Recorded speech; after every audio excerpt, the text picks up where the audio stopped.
Hello students, आजको यो भिडियोमा म तपाईलाई एउटा इम्पोर्टेन्ट क्वेशन गराउँछु जुन CEE र IOE मा जनरली फ्रिक्वेन्टली सोधिरहेको क्वेशन्सहरु हुन्छ रिलेटेड टु हाइब्रिडाइजेसन्स। कुरा बुझ्नुभयो नि? सो एउटा क्वेशन्स मैले पछाडी राखेको छु। यो क्वेशन्स तपाईले एकचोटी हेर्नुस्, भिडियोलाई पज गर्नुस्, कपी निकाल्नुस् र एकचोटी सल्भ गर्न ट्राई गर्नुस् र मलाई कमेन्टमा यसको आन्सर लेख्नुस्। मैले तपाईहरुको कमेन्ट्स हरेक कमेन्ट्सहरु मैले चेक गरिराखेको हुन्छु। So, without wasting time, हामी सिधै टपिकमा आउँछौं। त्यति बेलासम्म तपाईहरुले के गर्नुस्, भिडियोलाई पज गर्नुस् र पज गरेर मलाई कमेन्ट लेखिहाल्नुस् है त। सकिन्छ नि? ल, यदि तपाईलाई आउँछ भने ठीक छ, एकचोटी कन्फर्म गर्नु होला भिडियोलाई कन्टिन्यू गरेर।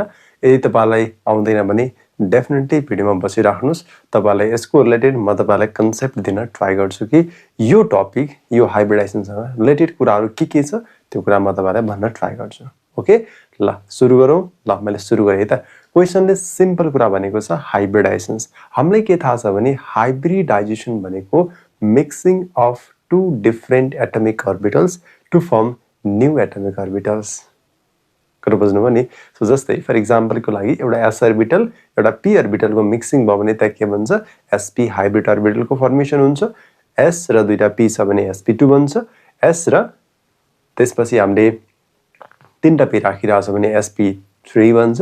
यदि एउटा d ऑर्बिटल को इन्भल्भमेन्ट भयो भने sp3d बन्छ। त्यसपछि sp3d2 यसरी बन्दै जान्छ। अब यहाँ स्पेशली हामीले के दिएको छ भने कार्बन इन C2H6 भनेको छ।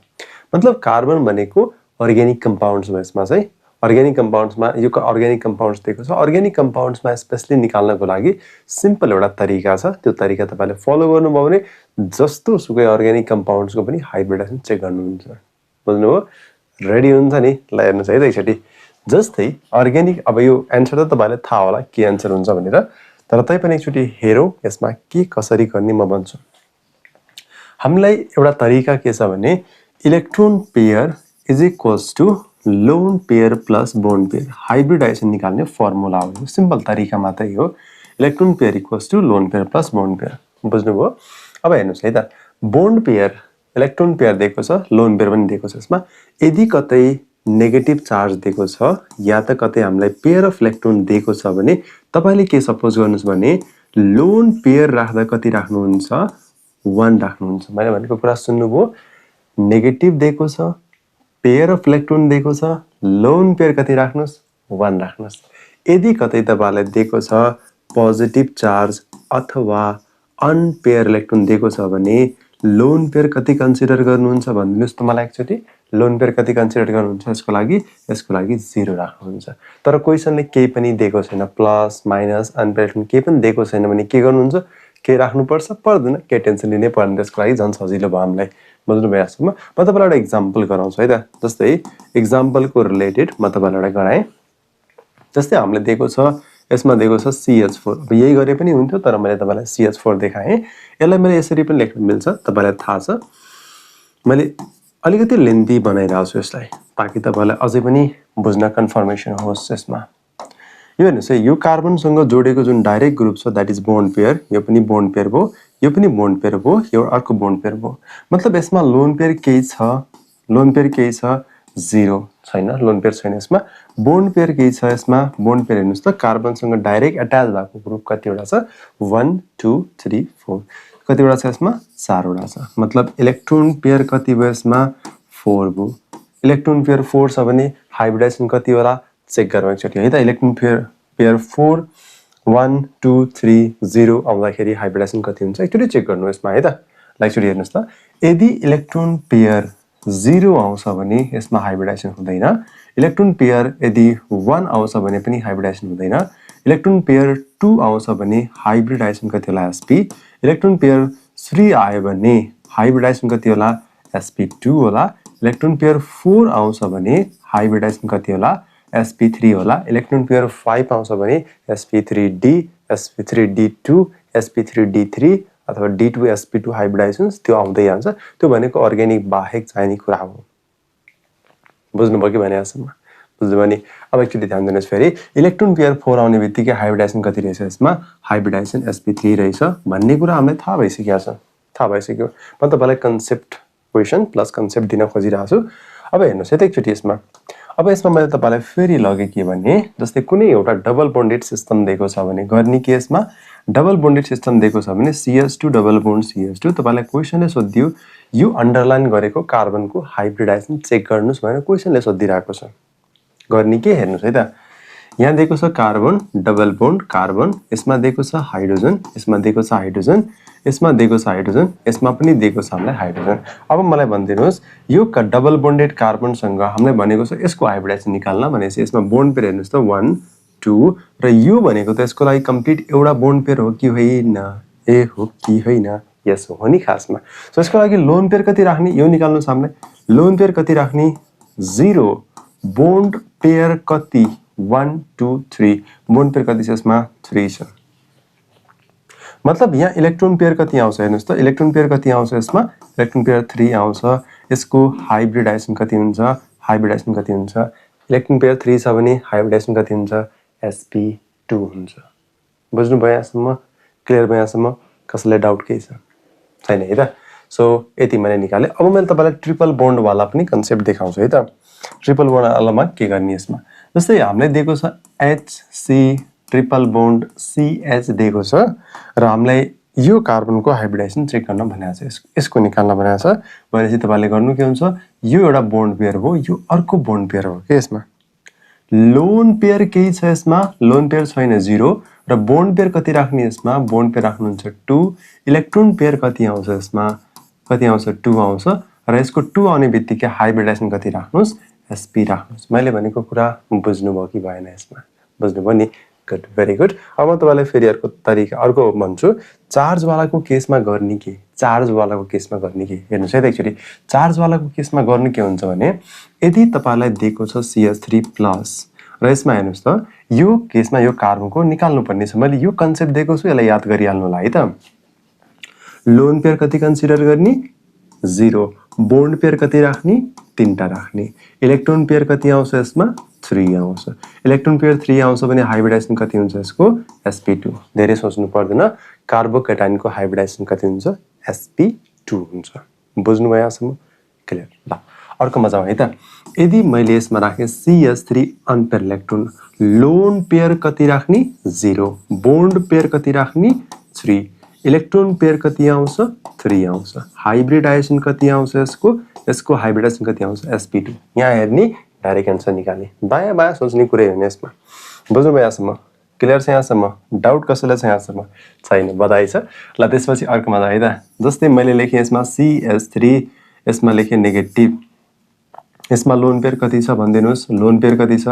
0 होइन लोन पेयर त 1 छ त नेगेटिभ चार्ज छ बन्ड पेयर कति राख्ने यसमा बन्ड पेयर कति राख्ने 3 इलेक्ट्रोन पेयर कति आउँछ 4 हाइब्रिडाइजेसन कति आउँछ यसमा sp3 कार्बोकेटाइनको sp2 एना कार्बन फ्री रेडिकलको sp2 र कार्बन आयनको हाइब्रिडाइजेसन sp3 मैले तपाईलाई भनिरहेको छु यो तीनटाको लागि strictly electron pair lone pair plus bond पेयरको कन्सेप्ट अप्लाई गर्नु होला बुझ्नुभयो नि यो तीनटाको लागि स्ट्रिक्टली अप्लाई गर्नुस् तर होइन तपाईलाई कुनै पनि चार्ज दिएको छैन प्लस माइनस केही पनि भनेको छैन भने त्यसको लागि तपाईले के गर्नुहुन्छ त्यसको लागि तपाईले के गर्नुहुन्छ एउटा सिम्पल टेक्निक फलो गर्नुहुन्छ है त एउटा सिम्पल टेक्निक तपाईले फलो गर्नुहुन्छ म तपाईलाई भन्दै छु यहाँ हेर्नुस् है त मैले यसमा लेखे नोट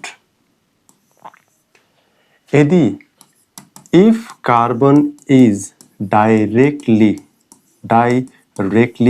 attached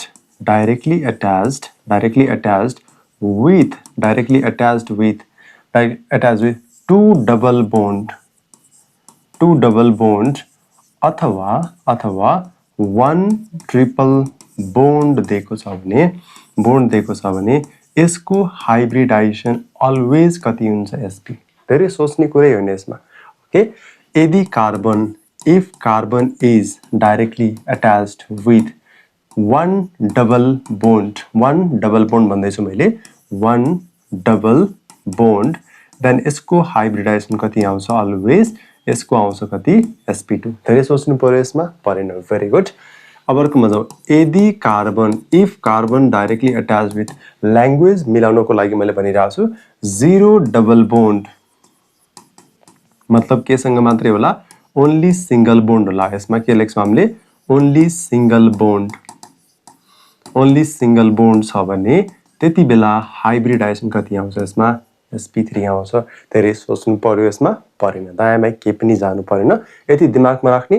आन्सर निकाल्ने एउटा क्वेशन म तपाईलाई देखाउँछु यो क्वेशन गर्ने बित्तिकै आई होप तपाईहरुको आन्सर डाइरेक्ट आउँछ यसमा हेर्नुस् है त जस्तै मैले लेखेँ एउटा कुनै compound CH3 CH double bond carbon double bond CH CH2 CH3 ध्यान दिनु होला एकचोटी यो कार्बनको नम्बरिङ 1 2 3 4 5 and 6 यो कार्बनसँग डबल बोन्ड छ कि छैन अब यसमा लोन पेयर बोन्ड पेयर लाएर गर्नुस् म केही पनि भन्दिन तर टाइम लाग्छ त्यो चाहिँ तर एक्जाममा हामीसँग त्यति फुर्सद हुँदैन कि यसमा लोन पेयर बोन्ड पेयर लाएर गर्ने यो कार्बनसँग डबल बोन्ड कतै छ डाइरेक्ट अट्याच छ छैन मतलब हाइब्रिडाइजेसन कति होला यसको sp3 यो कार्बनसँग एउटा डबल बोन्ड मतलब हाइब्रिडाइजेसन sp2 यो कार्बनसँग दुईटा डबल बोन्ड हाइब्रिडाइजेसन कति sp यो कार्बनसँग sp यो कार्बनसँग डबल बोन्ड छ छैन मतलब हाइब्रिडाइजेसन sp3 यो कार्बनसँग sp3 हुन्छ बुझ्नुभयो यहाँसम्म कति वटा छ चेक गर्नु होला है त मैले तपाईलाई एउटा अर्को काम दिए कि यसमा दिएको छ बेन्जिनको रिङ र बेन्जिनको रिङको कार्बनको हाइब्रिडाइजेसन चेक गर्न भनेको छ हामीलाई क्वेशनले त्यही भनेको छ र तपाईले पनि मलाई भन्दै हुनुहुन्छ सर बेन्जिनको हरेक कार्बनको हाइब्रिडाइजेसन चेक गरिदिनुस् न एकचोटी डाइरेक्ट निकाल्ने मेथड भनिदिनुस् ल मैले भन्दिसके भर्खरै यो कार्बनसँग कतिवटा डबल बोन्ड छ एउटा हाइब्रिडाइजेसन sp2 यो कार्बनसँग sp2 यो कार्बनसँग sp2 यो कार्बन पनि कति हुन्छ sp2 यो कार्बन पनि sp2 यो कार्बन पनि sp2 मतलब हामीले बुझ्यौ के यसमा all carbon atoms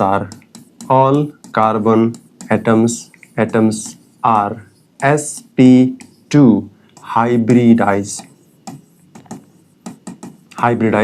in benzene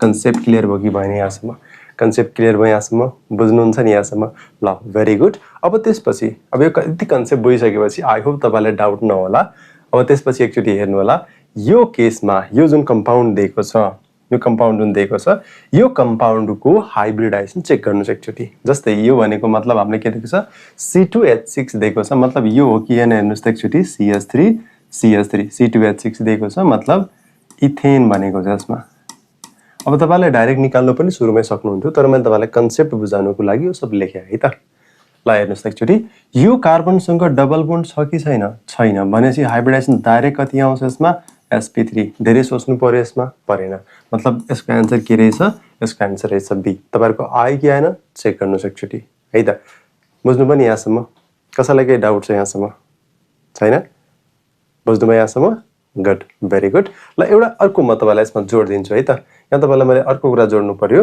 जस्तै फर एक्जाम्पलको लागि हामीलाई के थाहा छ भने एउटा दिएको छ sp एउटा दिएको छ sp2 एउटा दिएको छ sp3 percentage of s character check गर्न खोजिरहेछौ यसमा कति छ 50% यसमा कति छ 33.33% छ यसमा कति छ 25% छ र हामीलाई के पनि थाहा छ भने पर्सेन्टेज अफ s क्यारेक्टर बढ्ने बित्तिकै इलेक्ट्रोनेगेटिभिटी पनि इन्क्रिज हुन्छ मैले भनेको बुझ्नुभयो इलेक्ट्रोनेगेटिभिटी पनि इन्क्रिज हुन्छ र बोन्डको स्ट्रेन्थ पनि के हुन्छ इन्क्रिज हुन्छ र बोन्ड लेन्थ पनि के हुन्छ यसमा के हुन्छ बोन्डको लेन्थ पनि के हुन्छ डिक्रिज हुन्छ र हाइड्रोकार्बन्समा धेरैसो केसमा अर्बिटल्समा के देखिन्छ भने अर्बिटल्समा हेर्दाखेरि हामीले के चेक गर्छौं एसिडिक स्ट्रेन्थ के हुन्छ इन्क्रिज हुन्छ एस क्यारेक्टर बढ्यो भने यो सबै कुराहरु यो सबै कहानीहरु हामीले देख्न पाउँछौं बुझ्नुभयो यहाँसम्म यो सबै हामीले देखिरा हुन्छौं सो यति कुरा तपाईलाई थाहा हुनु पर्यो र यसको रिलेटेड आन्सर के होला यसको रिलेटेड आन्सर हामीले देख्यौं बी आन्सर आउँछ तपाईले कतिको बुझ्नु हो कतिको बुझ्नु भएन मलाई एकचोटी कमेन्ट बक्समा लेख्नु होला र तपाईले कुन टपिकमा physical organic inorganic metals applied कुन टपिकमा तपाईलाई भिडियो चाहिएको छ कुन टपिकमा तपाईलाई डाउट लागेको छ मलाई एकचोटी कमेन्ट गर्नु होला ओके ल आजलाई मैले यति गर्छु thank you very much next भिडियोमा म नेक्स्ट अर्को इम्पोर्टेन्ट MCQ लिएर फेरि पनि आउने नै छु। Thank you very much.